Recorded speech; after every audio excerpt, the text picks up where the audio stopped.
오늘은 6월 8일 오늘 부르네요. 네.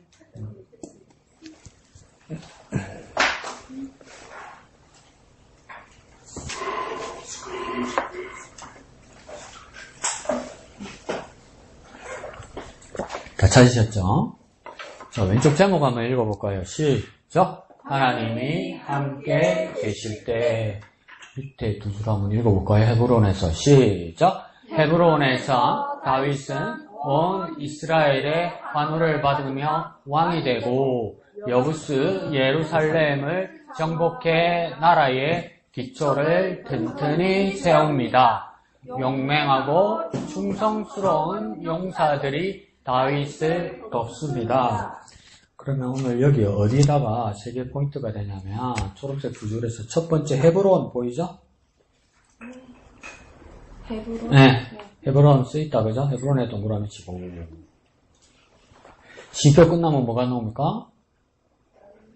시표 끝나면 여부스 예루살렘 나오죠? 여부스 예루살렘에 동그라미 치고 그 다음 밑에 줄에 보면 용사 보입니까?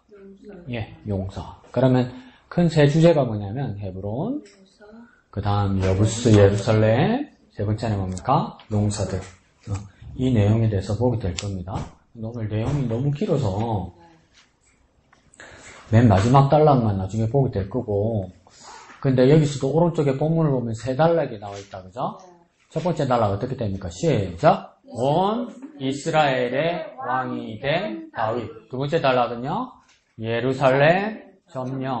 하나 더 있구나. 그 맨 밑에요. 다윗의 용사들. 그 다음 오른쪽에요. 새 용사의 충성. 이렇게 돼 있다. 그죠?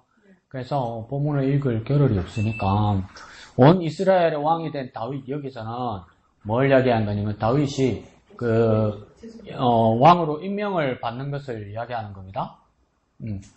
그래서 3절 밑에다가 잘 적어두세요. 내가 부를 테니까 오늘 받아쓰기 하는 겁니다. 받아쓰기 잘 적으세요. 3절 밑에다가 뭘 쓰냐면 지금 이 헤브론이라는 지역에서 예루살렘에 들어가기 전에 다윗이 헤브론이라는 지역에서 7년 3개월을 여기 있습니다. 7년 가까이 있습니다. 헤브론에서 왕으로. 그러니까 다윗이 어릴 때 그 사무엘로부터 왕으로 임명을 받고 얼마 동안 광야 생활하냐면 짧게는 10년, 길게는 13년입니다. 13년. 그러니까 하나님 앞에 약속은 받았는데 왕이 되지는 못하고 10년에서 13년 사울 왕에게 쫓겨다니죠. 그러고 나서 헤브론에 와서 유다 지파만의 왕으로 7년 3개월을 또 보내는 겁니다. 그러면 하나님으로부터 약속받고 20년 만에 왕이 되는 겁니다. 20년. 그러니까 내가 이걸 보면서 뭐냐면 믿음은 뭐와 같냐면 인내입니다. 인내. 인내가 없으면 오래 참음이 없으면 믿음이 사라집니다. 사라져. 그러니까 우리에게도 인내가 없으면 믿음이 없는 거하고 똑같습니다. 더 쉽게 말해볼까요? 성질 부리지 말란 말이에요. 성질 급하게 부리지 말라. 그러면 믿음 없는 거예요. 다 망가지니까. 다윗도 그러니까 LA 이랬으면 그러니까 그냥 광야에서 죽는 거예요. 그러니까 끝까지 기다리죠. 그러면 왜 3절 밑에다 뭘 쓰냐면 여기서도 오늘 이제 그 이스보셋이라는 요나단 그 사울의 아들이 죽는단 말이에요. 왕이 암살당해서 죽는단 말이에요. 그래서 이제 저게 공백이 생기니까 나머지 지파에 있는 유다의 장로들이 와서 이제 온 이스라엘의 왕이 되십시오 이러면서 헤브론에 있는 다윗에게 찾아와서 온 이스라엘의 왕으로 임명식을 한다는 겁니다. 여기서 임명식은 이스라엘은 뭘 합니까? 무엇을 붓습니까? 무슨 물을 붓겠어요? 녹차를 붓겠어요? 뭘 부어요? 지름 붓잖아, 지름. 올리브 지름. 그러니까 이 기름을 붓는 도유식을 다윗은 몇 번을 했을까? 3번 했어요. 그래. 한 번 기름 부음 받으면 끝난다. 이게 아니고 3번 했어요. 자, 그래서 1, 2, 3을 쓰는 겁니다. 자, 도유식 1 쓰세요. 아니면 찾는 거 아니에요. 쓰는 거예요. 찾지 마요. 1. 사무엘한 데서 처음에 기름 부음 받아요. 어디서요? 아버지 이새의 집에서. 다윗 아버지 이새의 집에서. 1. 사무엘 가로에서 이새의 집. 2. 어디서 했을까요? 헤브론입니다. 헤브론. 또 아이 쓰지 마세요. 어입니다. 헤브론. 가로에서 뭡니까? 이것은 유다 지파. 유다 지파만의 왕이 됩니다. 그 다음 세 번째는 뭡니까? 오늘 본문에 나오죠. 어디입니까? 또 헤브론. 근데 가로에서 뭐 쓰면 되겠습니까? 온 이스라엘. 써는 척 하지 마십시오. 나 뭐 적었노 물어본다. 물어본다. 미은이 안 적었지? 자, 1번은 뭡니까? 사무엘. 어디에서요? 이새의 집. 아버지 집이다. 그죠? 2번. 헤브론. 뭡니까? 유다 지파. 유다 지파만의 왕이 됩니다. 인수지서에 안 적었지? 이거 본다. 3번. 헤브론. 어느 지파의 왕입니까? 온 이스라엘. 이거 세 번째 받는 겁니다. 세 번 받았습니다. 세 번. 왜 세 번 받았을까? 집에 가서 가만히 생각해 보십시오. 그 다음 4절에서 9절까지는 왼쪽 제목에 뭐라고 됐습니까? 예루살렘 점령 이렇게 됐죠. 근데 가만히 보세요. 4절부터 9절까지 읽어보면 예루살렘이란 말이 한마디도 안 나옵니다. 한마디도 안 나옵니다.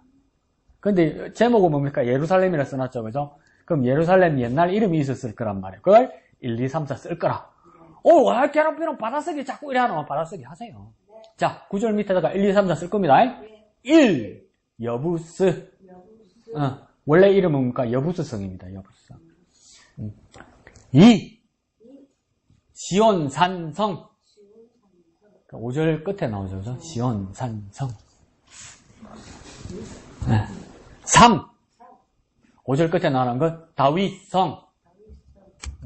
1 뭐 썼습니까? 여부스성. 2는요? 시온산성. 3은요?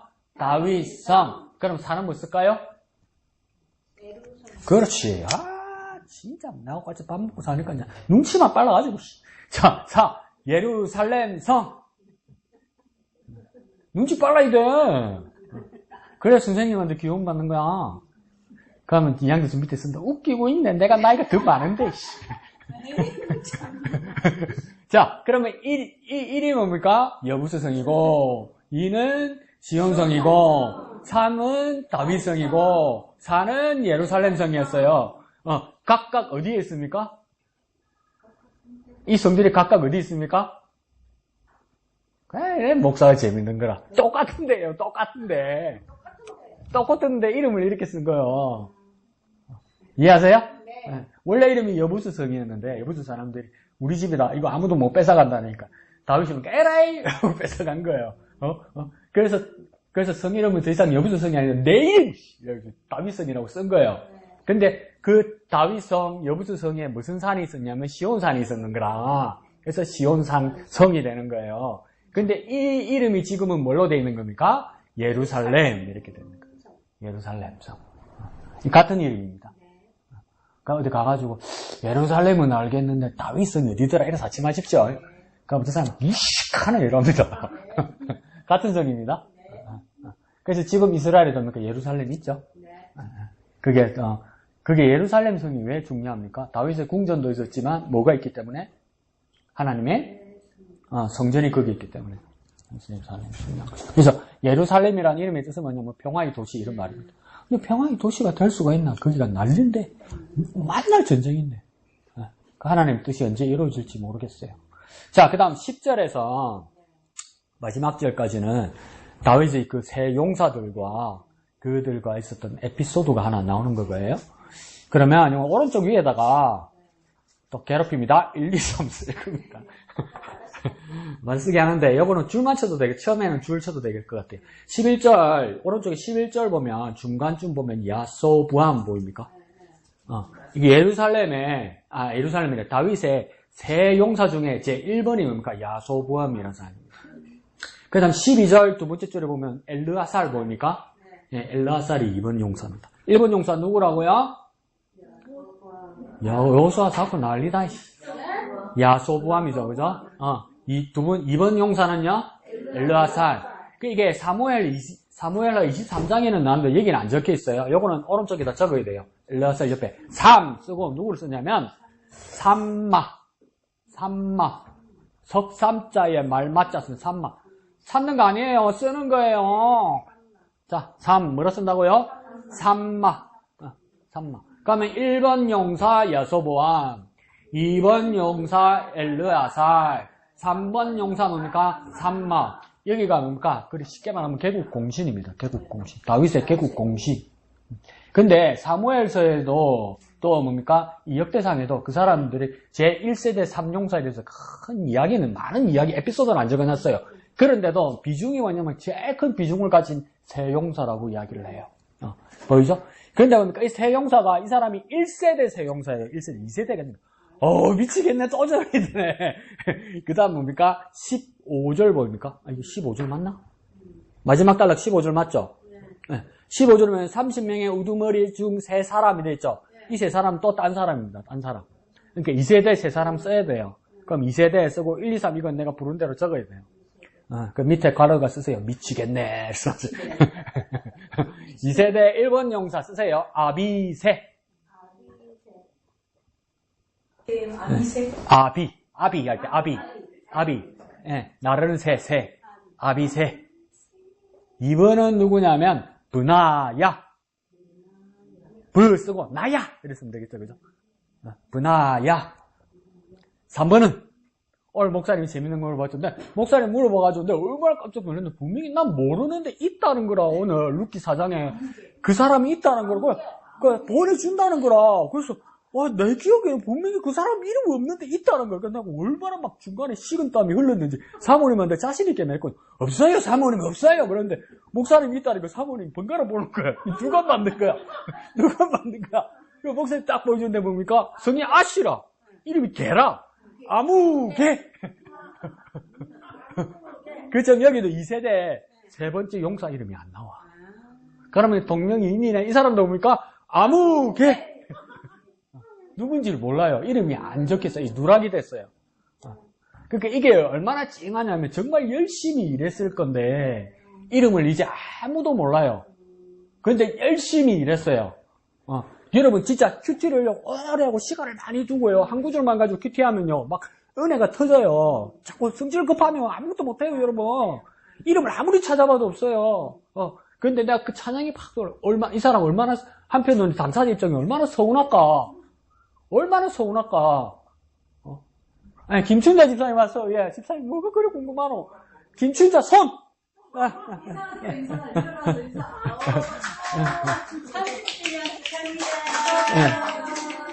그래서 내가 이 3번째 용사 입장이면 얼마나 서운할까? 뭡니까? 우리나라 말로 쎄빨리 고생했는데 내 이름만 빠졌어. 얼마나 서운할까? 근데 새 용사는 있는데 근데 주님은 아시겠죠? 그래서 뭡니까? 찬양이 탁 나오는 거예요. 서운하기도 했지만 뭡니까? 이름 없이 빛도 없이 감사하며 섬기리다. 예, 이름도 없이 빛도 없이 감사하며 섬길 때 그 섬김 하나님 받으시고 하나님 기억하신단 말이에요. 네. 그러니까 서운해하지 말란 말이에요. 서운해 안 합니다. 난 서운해할 거예요. 모른 척 하면. 어디 길에 가는데 누구시더라 확인해 봐라. 우리게 아무개다 확인해 봐라. 목사라는 운동화 신고 이 짜무성 창피해서 우리게 목사를 하지 못해 주 사람 누구 있는데 몰랐단다 이래 하기만 해봐라. 근데 뭡니까? 그게 찬양이 넘쳐나는 거야. 이름 없이 빛도 없이 감사하며 섬기리다. 그렇게 숨겼던 사람인가 봐요. 그래서 이름이 없어요. 우리는 기억하지 못할지라도 하나님 더 귀하게 기억하시겠죠. 우리의 헌신이 그랬으면 좋겠습니다. 가로에다 적으십시오. 그래서 나는 기억해 주이소. 이렇게. 자, 15절에서 끝에까지는 이 에피소드가 하나 있어요. 그죠? 이걸 한번 읽어보고 우리 큐티 한번 해봅시다. 30부터 시작. 30. 우두머리 중 3사람이 바위로 내려가서 아둘람 굴 다윗에게 이를 때에 블레셋 군대가 르바임 골짜기에 진쳤더라. 그때에 다윗은 산성에 있고 블레셋 사람들의 진영은 베들레헴에 있는지라. 다윗이 갈망하여 이르되 베들레헴 성문 곁 음물물을 누가 내게 마시게 할꼬 하매 이 3사람이 블레셋 사람들의 군대를 돌파하고 지나가서 베들레헴 성문 곁 음물물을 길어 가지고 다윗에게로 왔으나 다윗이 마시기를 기뻐하지 아니하고 그 물을 여호와께 부어드리고 이르되 내 하나님이여 내가 결단코 이 일을 하지 아니하리이다. 생명을 돌아보지 아니하고 갔던 이 사람들의 피를 어찌 마시리까 하고 그들이 자기 생명도 돌보지 아니하고 이것을 가져왔으므로 그것을 마시기를 원하지 아니하니라. 세 용사가 이런 일을 행하였더라. 아멘. 우리가 이렇게 세세하게 우리 지체들을 챙기는 일이 참 중요하거든요. 미처 모를 수도 있고. 네, 없으니까. 목사님이 밤사이에 통풍이 재발을 했어, 지금. 그래서 너무 아파, 지금. 그러니까 오늘 운전할 때 급 브레이크 잡거나 확 이래가지고 에이 운전을 이런 말 하지 마. 발이 아파서 그래.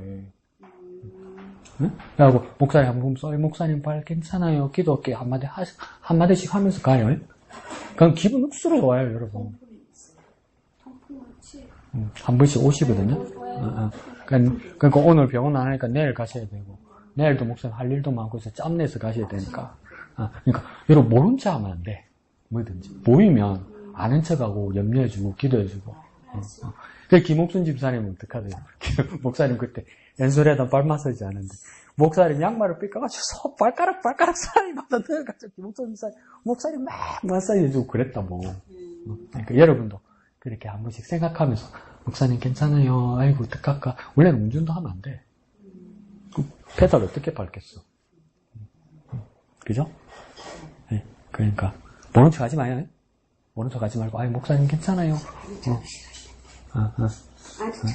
헤이. 억수로 민망하고, 억수로 창피하게 만들어, 한꺼번에. 한번에. 그래서, 나는, 사람마다 성향이 다르니까, 근데 모른 척은 나는 성공할 것 같아. 그래, 사람마다 성향은 다르니까, 그렇게 알고는 계십시오. 자, 오늘 본문은, 자, 어떤 이야기냐면, 이거는 제2세대 세용사의 이야기입니다. 그런데 항상 성경을 쓴 사람들이, 기록자들은 뭐라고 이야기했냐면, 2세대보다도 1세대들이 더 훌륭하다고 이야기를 항상 써놨었어요. 2세대보다도. 근데, 그러니까 2세대 사람들이 뭔가 부족하고 좀 그런 것 같기는 한데, 에피소드가 2세대 사람들이 더 많긴 많았었어요. 근데 오늘 에피소드는 뭐냐면, 자, 다윗과 그 사람들이 어디 있었다고 합니까? 아둘람 굴에 있었다. 두 번째 줄에 그렇게 나오죠, 그죠? 아둘람 굴에 있었다는 이 말은 뭐냐면, 아둘람 굴이니까 집에도 못 있은 거예요. 이게 뭡니까? 다윗이 사울 왕에게 쫓겨다니면서 광야 생활하다가, 뭡니까? 시글락이랑 아둘람 굴에 숨어 있다 보니까 사람들이 뭡니까? 찾아오더라는 거예요. 뭡니까? 아버지가 찾아오고, 친척들이 찾아오고, 얻어갈 데 없는 사람들 찾아오고, 요즘으로 말하면 뭡니까? 노숙자, 행여자, 지명수배자 이런 사람들이 다 찾아오더라는 거예요. 그래서 뭡니까? 수백 명이 사람이 된 거예요. 그러니까 여기서 뭡니까? 자기 군사들과 있었던 그 시절은 뭡니까? 아둘람 굴에 있을 때라는 겁니다. 그런데 뭡니까? 그때 뭡니까? 또 전쟁을 해야 되는 거예요. 그래서 세 번째 줄에 누구하고 전쟁했다고 이야기합니까? 블레셋 군대들과 전쟁을 하는 거예요. 그런데 자기가 이제 많은 군사들도 다윗 나름 거느리고 이러다 보니까 뭡니까? 이제 위상이 올라간 거죠.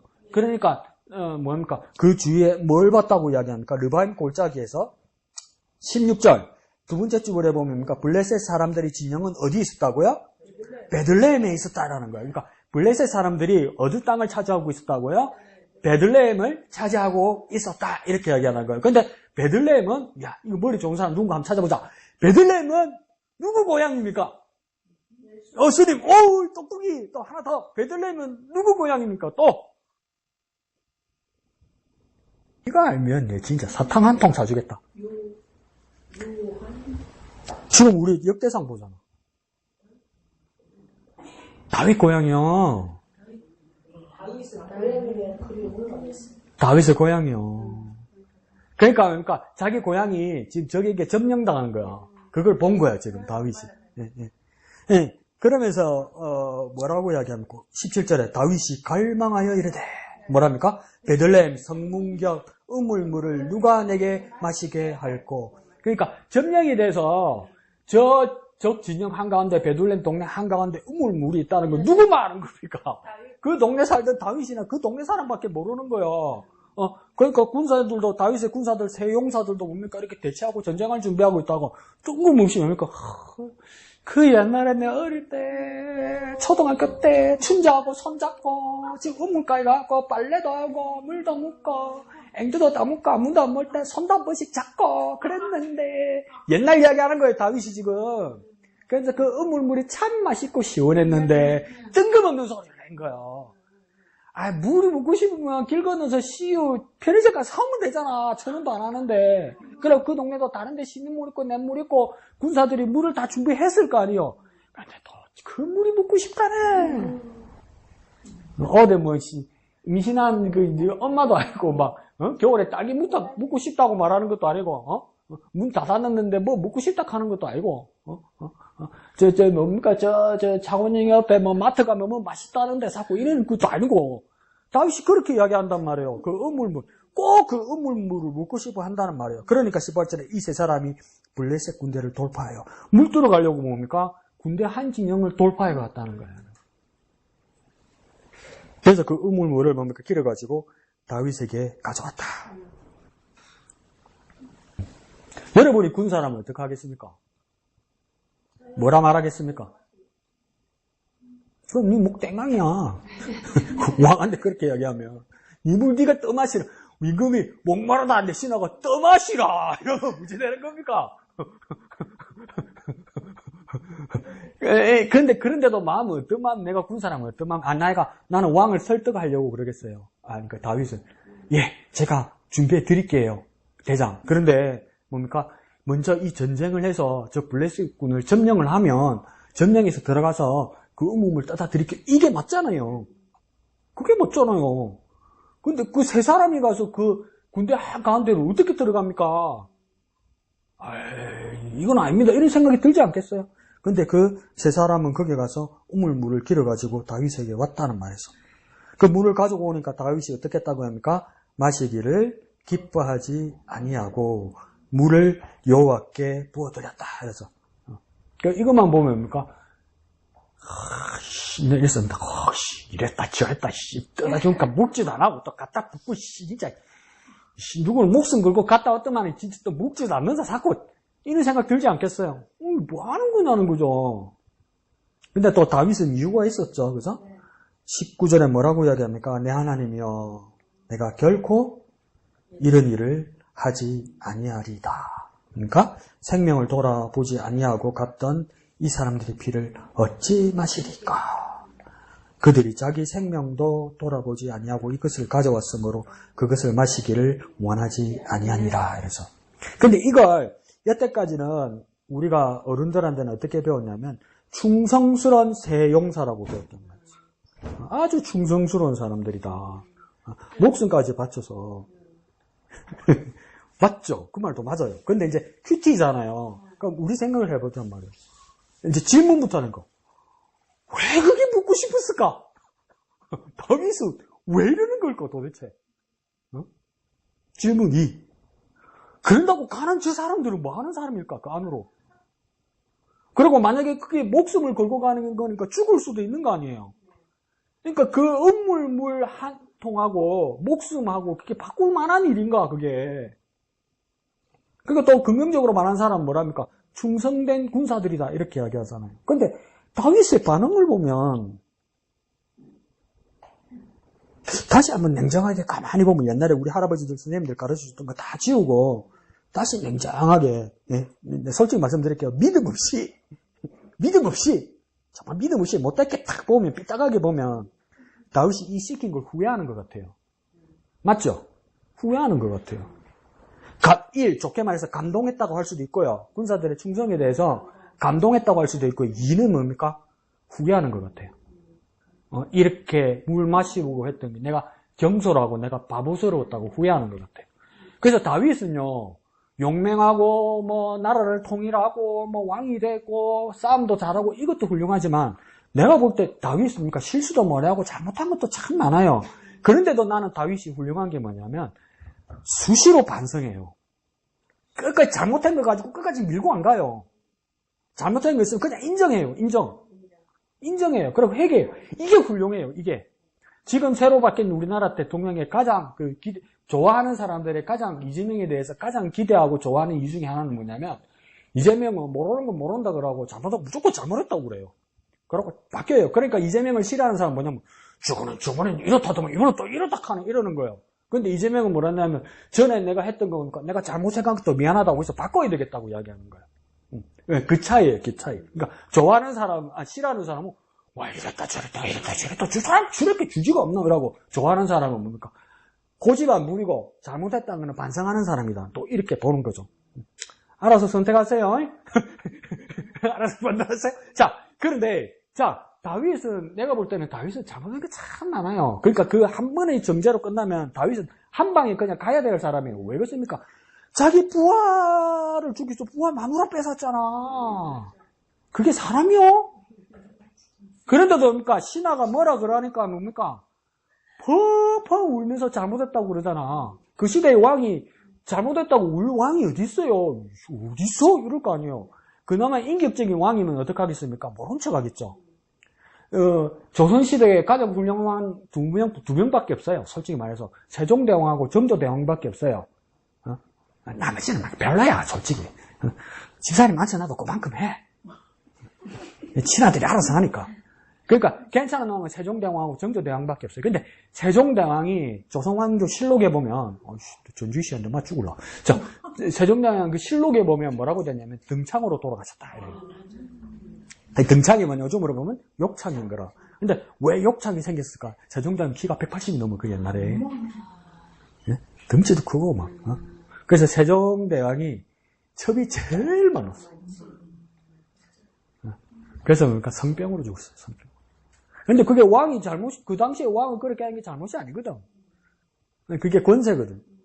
그러니까 다윗도 뭡니까? 하나님 없고 선지자 확 이래 하면 뭐 뺏었는데 뭐 어쩌라고 이럴 수도 있잖아요. 근데 다윗은 거기서도 뭡니까? 회개한단 말이에요. 그래서 훌륭해요. 여기서도 내가 볼 때는 뭡니까? 다윗이 후회해요. 물 먹고 싶다고 이야기한 거. 저기 가서 목숨 가지고 물 가지고 오는 그걸 후회하는 것 같아요. 그래서 한번 줄 한번 쳐봅시다. 이걸 어떻게 줄을 치냐면 첫 번째 18절 끝에 보면 다윗이 마시기를 기뻐하지 아니하고 이러죠. 여기다 나는 뭘 썼냐면 후회했다는 거 후회. 네. 그리고 그 다음 그 물을 어떻게 했답니까? 여호와께 부어드리고 이러잖아요. 여호와께 부어드렸다는 건 하나님을 향한 거죠. 하나님께 회개했다는 거죠. 하나님께 회개. 네. 그 19절에는 뭐라고 이제 고백합니까? 하나님이요. 내가 결단코 이런 일을 하지 아니하리다 이랬죠. 그러니까 다시는 이렇게 하지 않겠습니다. 그러니까 반성하고 결단하죠. 결단. 다시는 하지 않는다고요. 다시는 이런 일을 하지 않기로 결단하는 겁니다. 근데 우리는 다 대부분 어떻겠습니까? 하다가 잘못하다 팍 들켰잖아. 이거 이런 거 하는 이러잖아요. 그럼 미안하 이게 잘 안 돼. 나이가 물수록. 그래서 우리 어떻게 합니까? 이왕벨이 이러면서 그냥 밀고 간다고 잘못한 것도 무한해서 금방 못 바꾼다고요. 근데 다윗은 그러니까 결단합니다. 바꾸기로. 결단. 그 다음 뭡니까? 이 물을 뭐라고 보냐면 첫 번째 이 물을 19절 끝에 보면 뭡니까? 피라고 이야기하는 거예요. 피. 물이 피라고 하고 피 바로 밑에 뭐라고 되어 있습니까? 이 피가 생명이라고요. 그러니까 못 마신다고요. 그냥 물이 아니라고요. 이 물이 내가 마시지 못한 이유는 그냥 여느 물이 아니라 그러니까 피드라는 거예요. 피. 이걸 왜 피라고 말했냐면 내 용사들의 목숨이라는 거예요. 목숨. 생명. 내가 어떻게 생명을 먹을 수 있냐는 거예요. 내가 어떻게 사람의 생명을 취하는 자이냐는 거예요. 생명을 거두고 생명을 주시는 이가 누구냐는 거야. 여호와 하나님밖에 없으니까 여호와 하나님께 부어드린 거예요. 이게 회개의 모습입니다. 회개의 모습. 첫 번째는 뭡니까? 후회하고, 두 번째는요 회개하고, 세 번째는요 결단하고, 그래서 네 번째 이 목숨과 같이 여긴다는 건 뭡니까? 다시는 뭐 하겠다는 겁니까? 사람 목숨 가지고 장난 안 하겠다는 거예요. 사람 목숨 가지고 장난 안 하겠다는 거예요. 사람 목숨 가지고. 근데 얼마나 권력을 많이 가진 사람일수록 사람 목숨 가지고 이렇게 테스트 해보고 장난합니까? 역사에도 그렇고 우리에게도 뭡니까? 사람의 어떤 위기나 곤란한 거 가지고 재미 부리고 얼마나 장난 많이 칩니까? 다윗은 다시는 그거 하지 않겠다는 거. 저질렀잖아요. 저질렀는데 후회하고 반성한단 말이에요. 이래서 훌륭한 거예요, 이 사람. 다윗은. 이래서 훌륭한 거야, 이래서. 그러니까, 어떤 생각이 들었냐면, 나는 가진 권력도 없고 그렇긴 하지만, 사람 목숨 갖고 절대 장난질 하지 말자. 사람을 테스트한다고 하니까 이 사람이 나에게 진짜 충성된 사람인가, 이 사람이 정말 내 편인가, 이거 알아보려고 테스트하지 말자. 시험해보지 말자. 그건 사람은 하는 건 아니다. 사람은. 사람 대 사람이 하는 건 아니고 인격 모독이에요. 그러니까 어떨 때는 이게 참 모욕적이었거나, 우리 TV 프로에 나와도 몰래카메라 있잖아요. 쏘개가지고 하는 거 있잖아요. 그게 보는 우리는 재밌지만 당사자들 어떨 때 정말 황당해 하잖아요. 근데 내가 지금 와서 생각하니까 정말 무례한 거다. 사람은 무슨 자격이 있고 무슨 권능이 있고 무슨 권세가 있어서 사람이 사람을 테스트해 본단 말이에요. 사람이 사람을 테스트해 볼 자격은 없어요. 없어요. 사람이 사람은 존중해야 되는 거지. 그러니까 네가 대장질을 못하지. 그러니까 사람 목숨 갖고 장난질하면 안 되고 어떤 사람이건 내가 사람을 테스트할 권한은 없다고 생각해야 되는 겁니다. 근데 이제 목숨 가지고 장난치다가 시급 본 사람이 누구입니까? 사사기에 너는 길르앗의 용사 누구입니까? 입다죠. 대단한 약속했죠. 하나님께 뭡니까? 내가 이 전쟁에서 이기면 가장 먼저 맞이하러 나오는 사람을 번제로 바치겠습니다. 하나님 문제 번제 달라야 돼? 하나님 문제 사람을 번제 달라야 돼? 오늘 아침에 목사님께서 뭐라고 이야기하셨습니까? 모압 사람을 하나님께서 가장 싫어하는 이유는 무엇입니까? 그의 신 그 모습을 섬기는 건데 그 모습은 뭘 먹고 사는 겁니까? 사람을 태워 먹고 사네. 근데 목사님 더 정확하게 말씀하시려다가 비참해서 말씀 안 하셨을 거예요. 그 모습 신은 사람을 태워 먹고 살되 어떤 사람을 태워 먹고 삽니까? 남의 사람 태워 먹고 안 살아요. 내가 돈 많으니까 노예가지고 태워 먹고 안 산단 말이에요. 내 아들을 바쳐야 된단 말이야. 근데 입덕 하나님 그걸 원하시겠어요? 원하시지 않으니까 하나님 미워하신 것이잖아요. 하나님 분노하신 것이잖아요. 근데 원하지도 않는데 입덕 지가 뭐라고 그럽니까? 가장 먼저 오는 사람을 갖다가 내가 번제로 바치겠습니다. 태워서 바치겠습니다. 그 뭐라고 하시면 하나님 내가 언제 도락하더나? 내 도락하더나? 내 그걸 해달라 하더나? 그렇게 한다고 사람 바친다고 네가 충성된다고 내가 말한다더나? 그런데 뭡니까? 입덕 딱 보니까 딸이 나오는 거라. 그런데 어떡합니까? 하나님 앞에 약속한 거라서 바쳐야 된대. 이상하지 않습니까? 하나님 그래 약속한 거니까 바치라 했겠습니까? 하나님 아무 말씀 안 했어. 여러분 성경에 보세요. 아무 말씀 없어 하나님. 그래서 내가 내 맘대로 썼어요. 그 밑에다 뭐라 썼게 왜 하나님 아무 말씀하시지 않으셨을까? 얼척이 없어서 하는 짓거리가. 그래서 그러니까 딸이 그러니까 아버지 나에게 한 달만 기한을 주십시오. 내가 처녀로 죽게 되는 것을 내 친구들과 함께 슬퍼하면서 가겠습니다. 그래서 근데 그렇게 해서 그 성경이 그 부분이 그러니까 마무리를 짓는데 집에 가서 사사기 그 부분을 잘 읽어보십시오. 네? 여러분은 너무 쉽게 얼마나 어떻게 결정나십니까? 그래서 이따 딸이 그렇게 번제로 죽겠구나 이러잖아요. 그 여러분 상상이요. 집에 가서 읽어보세요. 딸을 굽었다는 이야기가 없어요. 어떻게 죽은지 몰라요, 여러분. 몰라요, 이거. 그러니까 진보적인 신학자들은 묻고, 야, 굽었다 안 써놨잖아. 이러는 거예요. 근데 입다가 잘못한 건 분명하죠. 그 입다가 뭘 잘못한 겁니까? 낙장불입 이런 거예요. 하나님 앞에 한번 약속하고 무조건 지켜야 된다고. 그것도 하나님 뜻에 맞게 약속을 해야지. 예? 하나님 뜻에 맞게 약속하는 겁니다. 그러다 보니까 뭡니까? 비참한 일을 겪게 되는 거죠. 사람 목숨을 함부로 지가 바친다고. 근데 밑에 썼어요. 니가 죽으라. 니가 죽으라, 니가. 너무 사람을. 그럼 무슨 계획이 있었던 겁니까? 자기 가족이 올 거는 생각을 안 했고 있다가 남의 집 가족 누구라도 오면 태워 바칠 준비를 한 거 아니에요. 얼마나 못됐어. 나쁜 거예요. 나쁜 거예요. 그러니까 사람 목숨 가지고 장난하면 안 돼요. 그런데 뭡니까? 테스트 하면 안 된다는데, 목사님, 하나님 테스트 했잖아요. 테스트. 그죠? 하나님 테스트 했죠? 아브라함한테 뭐라 합니까? 네 아들 이삭을 그러니까 모레아 산에 가서 바쳐라. 하나님도 테스트 했잖아요. 하나님은 할 수 있지. 왜요? 하나님 막을 수 있으니까. 여러분 못 막잖아. 그리고 또 뭡니까? 하나님께서 그때도 이상한 말씀을 하세요. 아브라함아, 네 칼을 멈춰라. 그리고 네가 네 아들을 바치려 하기까지 나를 사랑한 것을 이제 알았다. 이렇게 하는 말씀하시잖아요. 근데 이것도 이상하지 않아요? 그러면 아브라함이 직접 이삭을 묶고 장작더미에 올려서 칼을 내치려는 그 앞에 전까지 하나님은 아브라함이 하나님을 사랑하는 걸 몰랐을까요? 근데 그 구절만 잘못 보면 뭡니까? 몰랐던 것처럼 말씀하시잖아요. 이제야 내가 알았다고 이야기하잖아요. 근데 이게 우리가 헷갈리는 거예요. 하나님 이제야 알았다고. 아니 전에 알고 계셨을 건데. 마음을 하나님 왜 모르시겠냐고요. 알고 계시죠. 그렇지 않아요? 아닌 것 같은데 이러네. 하나님이 영 모자란 걸로 보네. 목사님 오늘 말씀하신 것처럼 하나님이 연세가 이제 많이 드셔서 이제 아마 영 기력이 세한 줄 아네. 자, 그런데 왜 하나님이 아브라함에게 이 아들을 바치기까지 나를 사랑하는 이제야 알았다고 하나님 왜 그렇게 하셨을까요? 가만히 생각하고 씨름해봤어요. 정답은 아니지만 내가 찾은 실마리는 뭐냐면 이거 하나님 이제 발견하신 것이 아니라 아브라함이 아브라함 자신을 발견하게 하나님 해주신 거예요. 내가 살면서 가장 많이 느끼는 건 뭐냐면 남의 티는 잘 봐요. 그냥 보라색 아니다. 연보라색이다. 그냥 보라색이 연보라색 아니다. 저 안에 하얀 건 뭐가 하나 있다. 이거 자기는 별 생각 안 하고 입어요. 근데 여기서 보는 나는 막 말해요. 그것처럼 나는 다른 사람에 대해서 잘 알아요. 보면 잘 아는 것 같아요. 근데 나는 내 자신을 제일 몰라요. 제일 몰라요, 여러분. 내가 뭐라고 말하는 거 있잖아요. 그게 전부 상상이지. 내 자신에서 내가 제일 모르는 건 뭐냐면 남은 잘 아는데 내 자신은 정말 몰라요, 여러분. 그러니까 아브라함이 자기가 하나님을 얼마나 사랑하는지 잘 몰라요. 그냥 막연하게 하는 거지. 근데 그 상황에서 그렇게 되었을 때 하나님께서 그러니까 아브라함 자신의 모습을 보게 해주시는 거예요.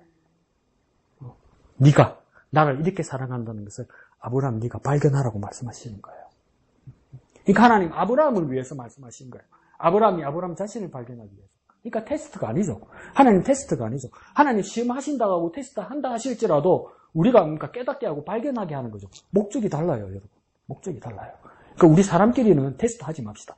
저거 내 편인가, 내 말 잘 듣는가 안 듣는가 테스트 그런 거 하지 마요. 기분 억수로 나빠요, 그거. 그럼 결론이 뭐지? 다윗의 모습은 훌륭합니다. 그래서 정말 훌륭합니다. 다윗 정말 훌륭합니다. 실정도 뭐고 잘못한 것도 참 많지만 정말 순간순간 하나님 앞에 겸손하겠습니다. 그렇게 겸손하게 서면 하나님께서 발견하게 해줄 줄 믿습니다. 좋습니다. 공과가 23과 122페이지.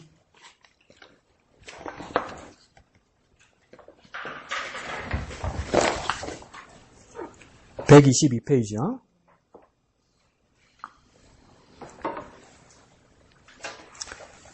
그건 지난주 거, 집사. 그 다음 밑에 거, 뒤에 거. 예, 그게. 제목 다 같이 읽습니다. 시작. 12 제자를 파송하시는 예수님. 그래서 파송이라는 건 우리 쉽게 말하면 뭐냐면 임무를 주고 보낸다 이 말이에요. 임무를 주고 보낸다. 그 이야기를 하는 것입니다. 그래서 밑에 중심 구절 한번 읽어볼까요? 시작. 예수께서 12 제자를 불러 모사 모든 귀신을 제어하며 병을 고치는 능력과 권위를 주시고 하나님 나라를 전파하며 앓는 자를 고치게 하려고 내보내시며. 23가 찾았어요? 예. 자, 그렇죠? 그래서 여기는 어디를 줄을 치냐면 첫 번째 줄 한가운데 불러 모사 보입니까? 불러 모사에다 동그라미 치고요. 맨 밑에 줄에 뭐가 되어 있습니까? 내보내시며 이렇게 되어 있죠. 그죠? 내보내심에다가 동그라미를 칩니다. 그래서 불러 모사에다가는 뭘 쓰냐면 소명 씁니다. 뭔가 소명. 맨 밑에 줄에 내보내시면 그럼 뭐 쓸까요? 진짜 이제 머리 팽팽팽 돌아간다 집사님. 사명. 사명. 맨 위에는요 소명. 맨 밑에는요 사명. 소명은 뭐냐면 불러 모은다는 뜻입니다. 그래서 콜링이라고 씁니다. 영어에서는 콜링. 콜한다 이러죠, 그죠? 택시 콜한다 이러죠, 그죠? 미영이 매주 택시 콜 2번 하죠, 그죠? 콜 부르는 거죠. 여기로 부르는 거. 예수님도 제자들을 부르는 거. 이게 그러니까 소명 이렇게 되는 겁니다. 그다음 내보내신다는 건 뭡니까? 이제 사명 주신다. 할 일을 주신다는 거죠. 보낸다는 거죠. 그러니까 소명받은 자가 사명 가지고 나가는 겁니다. 소명받지 않은 자는 사명 가지고 나갈 수 없습니다. 예수님을 부르심을 받은 자들만 뭡니까? 사명 가지고 나아갈 수 있는 겁니다. 그러니까 이 순서가 거꾸로 되거나 앞에 과정이 없으면 사명 가진 자가 아닙니다. 그러니까 예수님의 제자들이 첫 번째 받은 것은 뭡니까? 소명 받은 겁니다. 부르심을 받은 겁니다. 그럼 불러 모아서 무엇을 주십니까? 첫 번째, 귀신을 제어하고. 그래서 귀신을 제어한다는 뜻은 뭐겠습니까? 쉽게 말하면